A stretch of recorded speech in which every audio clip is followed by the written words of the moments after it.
இல்லை. உண்மையான ஒரு ரட்சிப்பை பெறல, மனம் திரும்புதலை பெறல, மறுபடியும் பிறத்தலை பெறல, தேவ ஆவியினால் வழிநடத்தப்படுகிற அனுபவத்தை பெறல, தேவ உறவை அனுபவிக்கல, தனிப்பட்ட மூல தேவனை அவர்கள் அறிந்து கொள்ளவில்லை, வெறும் பக்தியை மட்டும் வச்சிருக்கிறாங்க.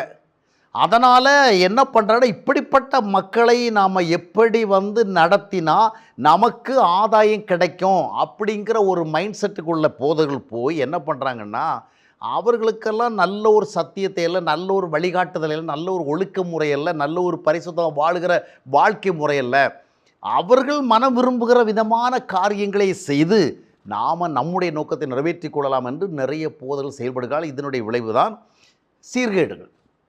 அப்போது போதகர்கள் மட்டுமே தவறாக இருக்கிறாங்கன்னு அல்ல, விசுவாசிகளும் தவறாக இருக்கிறதுனால தான் இந்த தவறான போதகர்கள் தங்களுடைய மனம் விரும்பின திட்டங்களை எல்லாம் கச்சிதமாக நிறைவேற்றி முடிக்க முடிகிறது.